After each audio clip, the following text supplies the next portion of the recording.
이 지상에는 많은 교회들이 있습니다. 그 교회들 중에는 어떤 교회는 정말 부흥하는 교회들이 있고 어떤 교회는 정체되거나 또 어떤 교회는 사그러드는 그런 교회들도 있어요. 그러니까 로컬 교회를 제가 말씀드리는 것입니다. 그런데 과연 부흥하는 교회들은 어떤 특징을 갖고 있는가? 오늘 이제 말씀을 드리고자 하는 주제가 이 이야기입니다. 부흥하는 교회. 그런데 이 질문을 정확하게 우리가 답을 하기 앞서서 이해해야 될 것은 바로 부흥이라는 것이 뭐냐. 부흥이라는 개념을 우리가 먼저 이해해야만이 우리가 부흥하는 교회가 어떤 교회인가를 알 수가 있죠. 그래서 제가 이 부흥의 개념을 성경상에 어떻게 표현되어 있는가를 찾아봤습니다. 그래서 부흥이라는 한글 단어를 우리가 성경에서 찾아보면 딱 한 구절밖에 안 나와요. 물론 부흥의 의미되는 다른 헬라어나 히브리어 단어는 있겠죠. 그러나 한글로 번역된 부흥이라는 말을 쓴 그 구절은 하박국서에 나옵니다. 그 하박국 3장 2절에 보면 여호와여 내가 주께 대한 소문을 듣고 놀랐나이다. 여호와여 주는 주의 일을 이 수년 내에 부흥하게 하옵소서. 이 수년 내에 나타내시옵소서. 진노 중에라도 긍휼을 잊지 마옵소서. 이 부흥이라는 한글 단어가 나오는 성경 구절은 66권 중에 딱 요 한 구절만 나오는데요. 이 부흥이라는 단어를 제가 히브리어로 보니까 하야라는 히브리어를 쓰는데요. 이 하야라는 말이 어떤 의미냐면 생명이 있다, 살게 하다, 혹은 생명을 주다, 소성시키다, 되살아나다, 이런 의미를 갖고 있는 단어가 하야라는 말이고 한글로 번역된 부흥이라는 말입니다. 그래서 우리가 부흥이라는 것은 우리가 너무나도 잘 알고 있는 부흥하는 교회, 부흥이라는 것은 바로 성경적으로 볼 때 생명과 연결이 되어 있다는 것을 우리가 기본적으로 생각을 하셔야 돼요. 부흥하면 우리가 일반적으로 부흥하는 교회 그러면 사람들이 많이 몰려오고 뭐 헌금을 많이 하고 이런 교회라는 개념보다는 여러분이 앞으로는 부흥이다라는 단어를 떠오르면 생명을 주는 것, 소성시키는 것, 되살아나는 것, 이런 개념을 여러분이 이해를 하셔야 됩니다. 그래서 부흥이라는 것은 반드시 생명을 살리는 일이요, 병들거나 죽어가는 자들을 다시 되살리는 일이 바로 부흥이다라는 것을 우리가 이해해야 됩니다. 그렇게 이해할 때, 부흥이라는 것을 이해할 때 부흥하는 교회는 어떤 특징을 갖고 있는가? 바로 이렇게 생각하면 살리는 교회, 생명을 살리는 교회가 부흥하는 교회다. 이렇게 질문을 우리가 이해하게 됩니다. 그래서 오늘 설교의 주제가 바로 이 부흥하는 교회의 특징을 성경적으로 답을 찾아가는 과정이 오늘 설교의 핵심이라고 볼 수가 있는데요. 바로 그 부흥하는 교회, 오늘 본문 속에서 초대교회의 모습을 보게 됩니다. 오늘날에 많은 나라와 국가와 민족 가운데 얼마나 많은 교회들이 있습니까? 2000년이라는 시간이 흐르는 동안 이 지구상에는 수많은 교회들이 태동되고 생겨나고 지금도 존재하고 있습니다. 그러나 그 교회의 원형이 되는 프로토타입이라고 그러죠. 원형이 되는 처음의 교회가 어디냐라고 했을 때 그 초대교회예요. 그것이 바로 사도행전 오늘 본문에 나와 있는 기록인데요. 어쨌든 이 지구상의 수많은 교회의 처음 출발점이 되는 교회를 하나님께서 이 초대교회로 시작을 하게 했어요. 이 교회를 하나님께서는 성공적으로 이 지구상에 정착시키게 하셨죠. 그래서 그 교회가 바로 우리 모든 교회들의 본이 되고 모델이 되는 거예요. 그래서 부흥이라는 개념, 살리는 교회의 개념을 바로 이 초대교회에서 우리가 찾을 때 우리가 보통 그런 말을 하잖아요. 우리는 초심을 잃지 말아야 된다. 초심으로 돌아가야 된다. 어떤 시작이 있을 때 많은 시간이 지나면서 많은 변화들이 일어나죠. 그러면서 문득 그 하던 일을 멈추고 우리가 스스로에게 이야기하는 것이 내 초심, 내가 처음 시작했을 때 그 마음으로 돌아가자. 이런 말들을 합니다. 바로 우리 교회도 마찬가지. 우리가 교회가 많은 프로그램과 노력을 통해서 교회가 성장하도록 노력하지만 본질을 잃어버릴 때가 있어요. 가다 보면은 본질을 잃어버리고 다른 목적을 위해서 추구하는 교회 활동들을 보게 되는데, 그때 우리는 초대교회 모습으로 돌아가서 진정한 부흥이란 무엇인가를 그 초대교회에서부터 찾아야 된다는 것이죠. 그래서 오늘 본문을 중심으로 해서 바로 진정한 부흥하는 교회가 무엇인가를 찾아가는 일을 우리 본문 속에서, 초대교회 모습 속에서 우리는 찾아가려고 합니다. 우리 초대교회 부흥, 그리고 성경적인 부흥의 근거의 모습이 뭐냐라고 했을 때 첫 번째 우리가 생각해야 될 것은 바로 부흥은 강력한 말씀 선포에서 시작이 된다는 것입니다. 우리가 화면을 보시면 제가 준비했는데, 오늘 본문 앞서서 2장 14절에 보면 베드로가 11 사도와 함께 서서 소리를 높여 이르되 유대인들과 예루살렘에 사는 모든 사람들아, 이 일을 너희로 알게 할 것이니 내 말에 귀를 기울이라 하면서 베드로의 설교가 시작이 돼요. 근데 이 상황은 뭐냐면 바로 성령의 강림 사건 속에서 성령이 임재하실 때 각종 방언으로 제자들이 말을 하게 될 때 주위에 있는 사람들이 깜짝 놀라게 되죠. 그러면서 사람들을 불러 모읍니다. 유대인들과 예루살렘에 사는 모든 사람들아, 그 사람들을 부르고서는 베드로가 설교를 시작하죠. 그러면서 내 말에 귀를 기울이라. 부흥은 바로 여기서부터 시작이 되는 거예요. 항상 부흥은 강력한 말씀 선포에서부터 시작이 된다는 것을 우리는 기억해야 됩니다. 부흥하는 교회, 생명을 살리는 교회는 어떤 교회냐? 바로 복음이 선포되는, 강력한 말씀이 선포되는 교회라고 할 수가 있는 것입니다. 베드로의 말씀을 보면 얼마나 그 말씀에 권위가 있는지 몰라요. 그 말씀에 하나님의 말씀으로서의 권위가 있는지 모릅니다. 바로 말씀의 권위를 인정하고 부흥하는 교회는 그 말씀에 귀를 기울이는 거예요. 그리고 말씀이야말로 생명을 살리는 능력이 거기에 있는 것입니다. 부흥이라는 것은 죽어가는 영혼, 그 영혼을 살리는 거예요. 무엇보다도 다른 사람이 아니라 바로 내 영혼을 살리는 복음이 선포되고 있는가, 교회에서. 그것을 생각해야 돼요. 내가 죽어가는데, 남들보다도 내가 죽어가고 있는데 내가 살아야지 부흥이 일어나는 거죠. 나의 영혼이 그 말씀의 선포로 말미암아 강력한 말씀으로 내 영혼이 소생하고 있는가, 그런 교회인가, 이것을 우리는 살펴볼 필요가 있습니다. 우리가 베드로의 말씀을 다시 한번 볼 때 2장 21절에 아주 강력한 말씀을 선포합니다. 베드로가 뭐라고 말씀을 하냐면 누구든지 주의 이름을 부르는 자는 구원을 받으리라. 너무나도 짧지만 너무나도 강력한 말씀입니다. 복음만이 생명을 살리는 부흥을 이루게 합니다. 베드로는 강력하게 말씀을 선포합니다. 주의 이름을 부르는 자는 구원을 받으리라. 어떤 누구보다도 예수 그리스도를 주로 고백할 때, 그분을 찾을 때 구원을 얻을 것이다. 구원이라는 것은 뭐예요? 죽음에서 생명으로 이루어지는 것입니다. 오늘 본문 속에서도 2장 26절에 베드로가 뭐라고 선포합니까?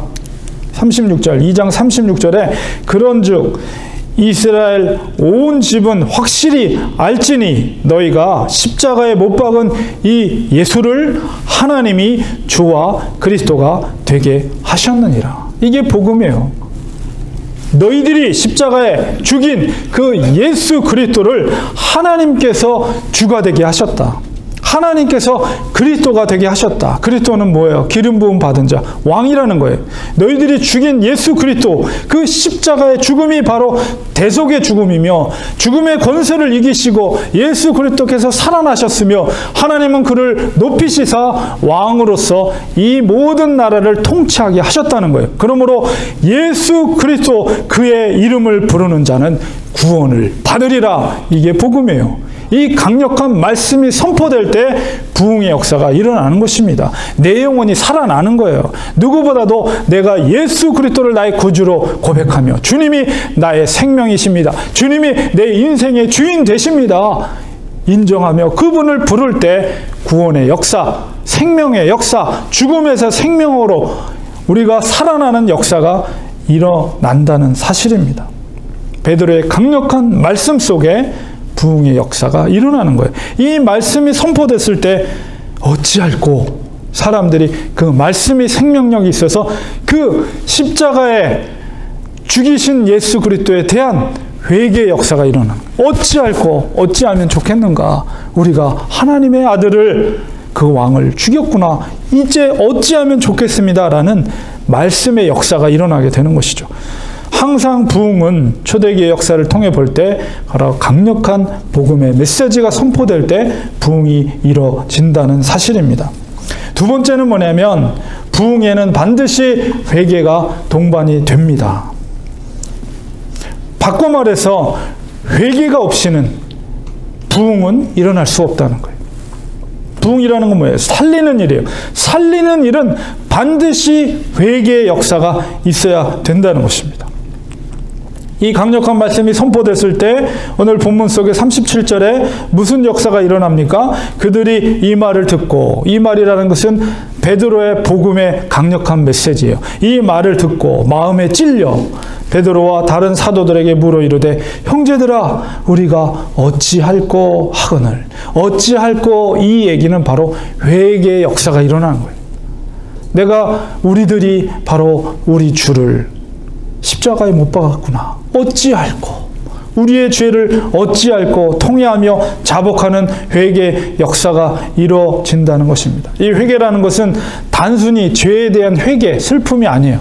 그것은 바로 심령의 변화예요. 우리의 마인드가 변화되는 거예요. 그래서 잘못된 길로 가던 것을 철저하게 180도 바꾸는 거예요. 터닝하는 거예요. 삶의 변화를 의미합니다. 이 회개라는 것은. 그래서 회개의 열매라고 세례 요한은 표현하고 있죠. 회개의 열매가 없다면 진정한 회개가 아니며 그것은 하나님께 속한 자가 아닙니다. 우리 세례 요한 그리고 예수님 수제자였던 베드로의 첫 설교에 공통적으로 나타나는 말씀의 특징이 있어요. 제가 화면으로 준비했는데요. 세례 요한이 광야에서 처음으로 사람들을 향해서 외친 메시지가 뭐냐면 마태복음 3장 2절에 회개하라. 천국이 가까웠느니라. 첫 번째 외친 메시지가 바로 회개하라. 그리고 예수님의 40일 동안의 금식 후에 이제 돌아와서 갈릴리에서 첫 말씀을 선포하게 됩니다. 그 첫 말씀의 선포가 뭐냐면 마가복음 1장 15절에 보면 이르시되 때가 찼고 하나님의 나라가 가까웠으니 회개하고 복음을 믿어라. 예수님의 첫 메시지.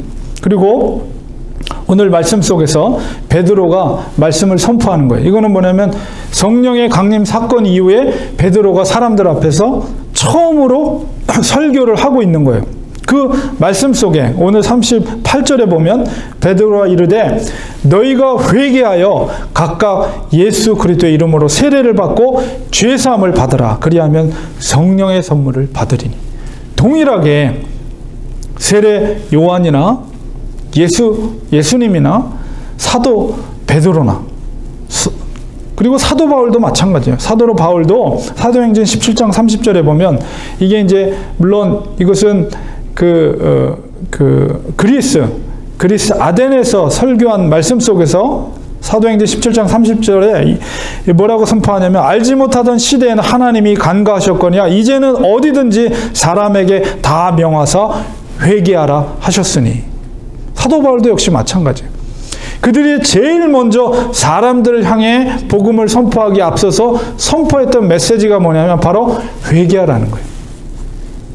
그리고 이 세례 요한은 그 회개에 대해서 뭐라고 얘기하냐면 회개에 합당한 열매를 맺고 마태복음 3장 8절에서 10절까지 속으로 이것은 누구한테 얘기하는 거냐면 바리새인들과 사두개인들이에요. 율법을 너무나도 잘 알고 있는 바리새인과 사두개들에게 뭐라고 얘기하냐면 회개에 합당한 열매를 맺고 속으로 아브라함이 우리 조상이라고 생각하지 말라. 내가 너에게 이르노니 하나님이 능히 이 돌들로도 아브라함의 자손이 되게 하시리라. 너희들이 자랑하지 말라는 거예요. 선민이라고. 중요한 건 뭐냐면 너희들이 진정 회개에 합당한 열매를 맺으라는 거예요. 그리고 3장 10절에 뭐라고 그러냐면 이미 도끼가 나무 뿌리에 놓였으니 좋은 열매를 맺지 아니하는 나무마다 찍혀 불에 던지시리라. 이게 세례 요한이 말한 건데요. 예수님도 동일한 의미를 말씀합니다. 우리 그리스도인들에게 있어서 이 열매라는 말은, 이 단어는 굉장히 중요한 말씀이에요. 이 열매라는 단어는 사실 죽느냐 사느냐의 문제예요. 너희들이 열매 맺지 못하면 가지에서 잘려서 그것에 불에 던져지리라. 이 의미가 뭐예요? 버림받는다는 거예요. 지옥에 떨어진다는 거예요. 어떻게 되면? 열매가 없으면. 열매라는 것은 우리가 선택할 수 있는 것이 아니에요.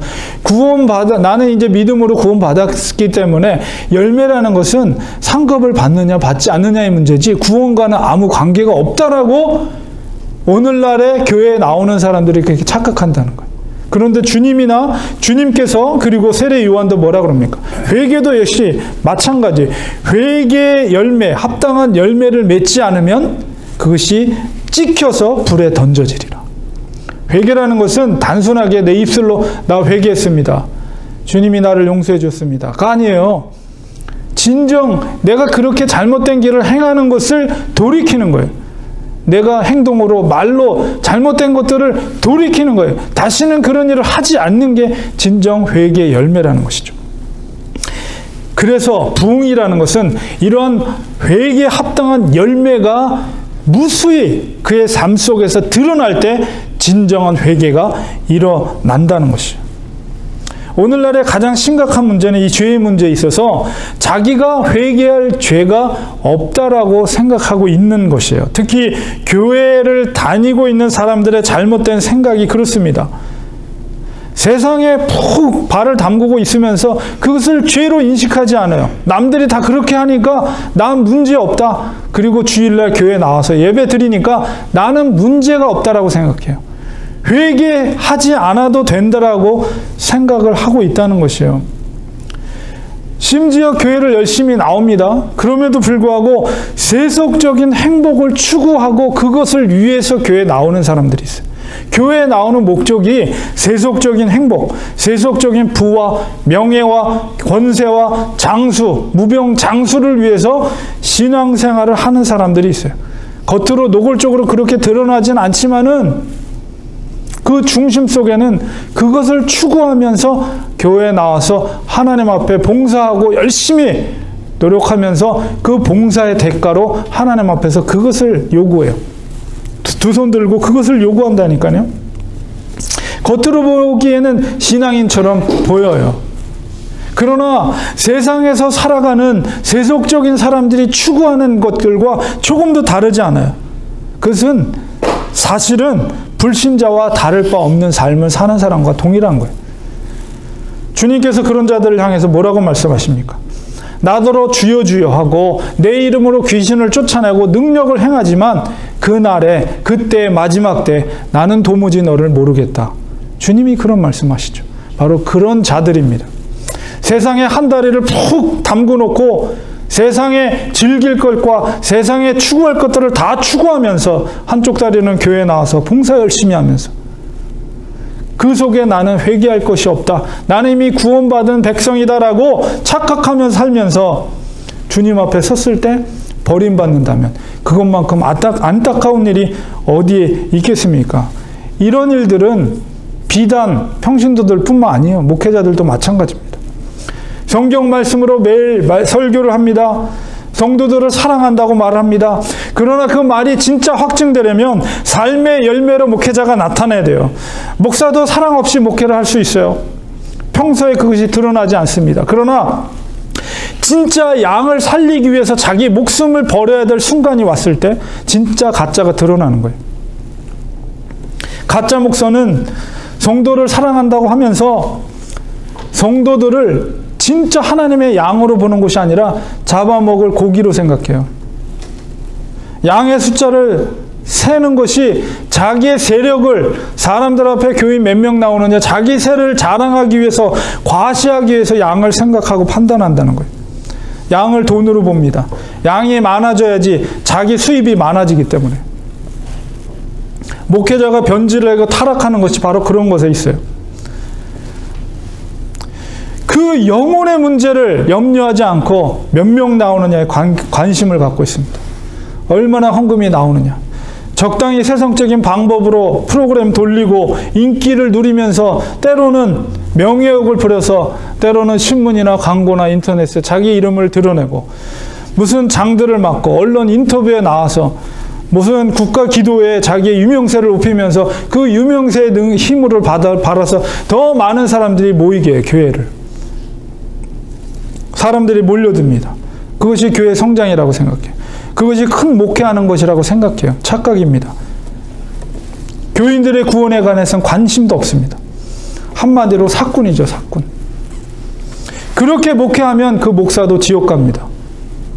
왜냐하면 그 목사의 주인이 하나님이 아니라 돈이기 때문에, 사기이기 때문에.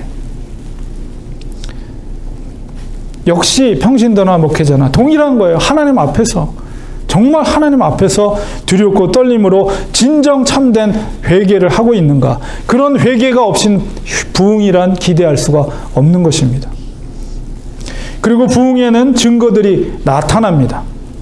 오늘 본문 속에서 초대교회에 어떤 부흥의 증거들이 나타나는가 우리가 살펴보면 2장 41절 42절에 나타납니다. 부흥의 증거는 어떤 것들이 있는가. 41절에 보면 그 말을 받는 사람들은 세례를 받음에 이 날에 신자의 수가 3,000이나 더하더라. 첫 번째 부흥의 증거는 구원받는 신자의 수가 증가됩니다. 여기서 말하는 신도라고 한글 성경으로 번역되어 있지만 단순하게 숫자가 아니에요. 머리 숫자 3,000명이 아니에요. 그 본문 헬라어를 보면 푸시케라는 단어를 쓰는데 이것은 영혼이란 뜻이에요.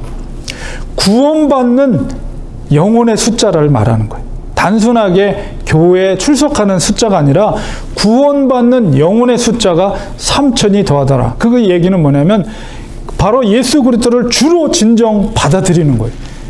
바로 그 거듭남의 역사, 정말 예수 그리스도를 받아들이는 구원의 역사가 일어난다는 것이죠. 아무리 오늘날에 많은 성도들이 나오는 교회라도 구원의 역사, 새 생명이 탄생하는 역사가 나타나지 않는다면 그 교회는 칭찬받지 못합니다.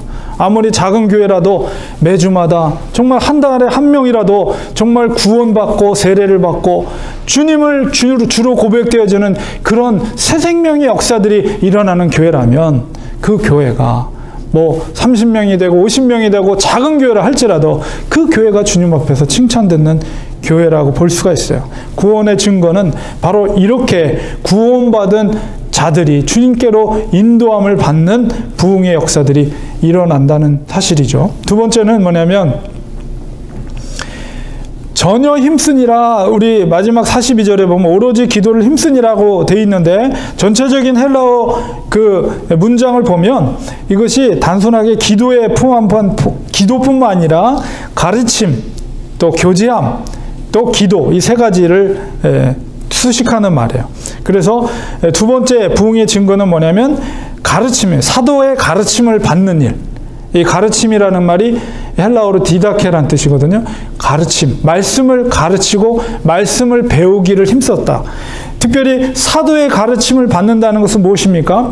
반드시 부흥의 증거에는 하나님의 말씀에 대한 가르침이 활발하게 일어나요. 그것은 가르치는 자가 있고 또한 그 말씀을 사모하는 자들이 있다는 것이죠. 특별히 사도의 가르침이라는 것은 어떤 의미를 담고 있냐면 사도라는 것은 바로 예수 그리스도를 직접 만나서 예수님으로부터 직접 가르침을 받은 사람이에요. 그 얘기는 성도들이 사도의 가르침을 사모하며 배웠다는 것은 바로 주님을 사모했다는 거예요. 주님을 직접 만날 수 없기 때문에, 하늘 보좌에 계시기 때문에 주님을 직접 만났던 사도를 통해서 주님을 더 사모하고 주님의 가르침의 말씀을 사모했다는 거예요. 그렇기 때문에 사도의 가르침을 우리가 더 사모함으로 배우고자 하는 거예요. 주님을 사랑하기 때문에. 주님이 살아계실 때 어땠습니까? 주님이 살아계셨을 때 어떤 말씀을 하셨습니까? 이런 사모함을 가지고 사도의 가르침을 배운 거예요. 사도는 그가 주님이 3년 동안 공생애 동안 주님이 만났을 때 저녁에 이런 말씀을 하셨습니다. 새벽에 이런 말씀을 하셨습니다. 이런 행동을 하셨습니다. 그것을 생각나는 대로 다 사람들에게 가르쳐 주는 거예요. 그래서 주의 주되심을 인정하고 주의 가르침을 사모하고, 그게 얼마나 강력한 말씀이 됐겠어요. 이런 사모함이 전혀 힘쓰니라, 가르침에 전혀 힘쓰니라, 정말 힘을 쏟는, 지속적이면서도 정말 힘을 쓰는 그 역사들이 부흥하는 교회, 초대교회에 있었다는 것을 우리가 보게 됩니다. 그 다음에 교제가 있었어요. 초대교회는 이것을 헬라어로 코이노니아, 바로 성도의 아름다운 교제에 전혀 힘쓰니라. 이 특징은 성도가 우리가 예배드리는 것을 머무르는 것이 아니라 성도 안에서의 아름다운 교제가 있는 거예요. 그 성도 안에서의 아름다운 교제는 단순히 친교 모임이 아니라 그것은 그리스도 안에서 믿음에 기초한 사귐이 되어야 돼요. 서로에게 믿음의 격려와 그리고 믿음의 증진, 믿음의 서생케 됨을 위한 성도 안에서의 아름다운 교제가 있는 거예요. 그 관계 속에서는 기본적인 태도가 뭐냐면 서로를 격려해주고 서로를 높여주는 거예요. 나보다 남을 높여주는 기본적인 태도 속에서 아름다운 성도의 교제가 이루어지게 되는 것이죠. 그 속에서 신앙의 서생됨이 있는 거예요. 그래서 성도 안에서 절대 부흥이라는 것은 혼자 이루어지는 게 아니에요. 절대 믿음 생활은 혼자 집에서 되어지는 게 아니에요. 반드시 성도 안에서의 코이노니아, 함께함과 교제가 있어야 돼.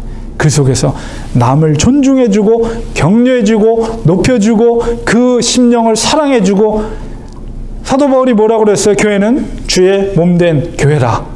그렇기 때문에 지체의식 속에서 남의 아픔을, 슬픔을 나의 슬픔으로, 남의 아픔을 나의 아픔으로 생각하며 그를 위해서 염려해주고 기도해주고 격려해주고 위로해주고, 이런 아름다운 코이노니아가 있을 때 부흥의 증거로서 그런 교회들은 그런 증거들이 나타난다는 거예요. 우리 교회가 그런 교회가 돼야 돼요. 남을 존중해주는 것, 내가 낮아지는 것, 그 속에서 진정한 아름다운 교제가 있습니다. 그리고 이 코이노니아 속에 뭐가 있냐면 음식, 떡을 떼는, 그래서 우리가 음식을 나눈다는 것은 큰 의미가 있어요, 성경적으로. 그래서 성도 안에서 작은 음식이라도, 작은 스낵이라도, 작은 커피 한 잔이라도 우리가 나누는 것은 큰 의미가 있다.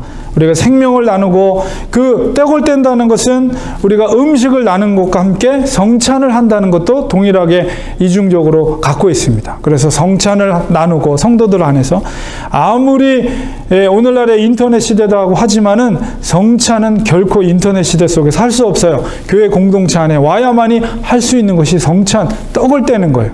그래서 바로 부흥하는 증거로서 이런 코이노니아가 이루어진다는 것입니다. 그리고 마지막으로 기도에 전혀 힘쓰는 교회. 코이노니아와 함께 기도에 전혀 힘쓰는 교회. 오로지 기도에 힘썼다. 초대교회는 기도를 힘썼던 교회입니다. 기도야말로 교회가 태동되고 부흥하는 데 있어서 결정적인 역할을 하는 것이 바로 이 기도라는 것을 우리는 명심해야 돼요. 부흥하는 교회는 기도가 살아있는 교회. 우리는 그러므로 정말 기도에 힘쓰는 성도들이 돼야 됩니다. 인간적인 방법이 아니라, 기도라는 건 뭐예요? 기도가 살아있는 교회라는 것은 부흥은 전적으로 하나님 손에 달려 있는 것입니다라는 것을 인정하는 거예요. 성도들이 주님께서 힘써주, 주님께서 부흥케 하소서. 내 힘이 아니라, 인간적인 힘이 아니라 하나님께서 일하실 수 있도록 우리가 무릎 꿇고 하나님 앞에 맡겨드리는 것이 기도라는 거예요. 그런 기도에 힘쓰는 교회, 하나님이 일하실 수 있도록, 부흥케 하실 수 있도록 기도하는 교회였다는 것이 초대교회의 특징입니다. 가장 중요한 거예요. 그런 기도를 통해 우리 성도들 안에서도 하나님이 주신 은사가 각성이 되는 거예요. 영적인 각성을 통해서 한 몸 이룬 교회가 정말로 각각의 은사를 통해서 교회가 건강하게 자기 역할을 감당할 때 그 속에서 교회의 부흥이 이루어지게 됩니다. 기도하면 반드시 하나님은 움직입니다. 움직이십니다. 상상할 수 없는, 우리가 상상할 수 없는 일들이 우리가 기도할 때 이루어지게 된다는 거예요.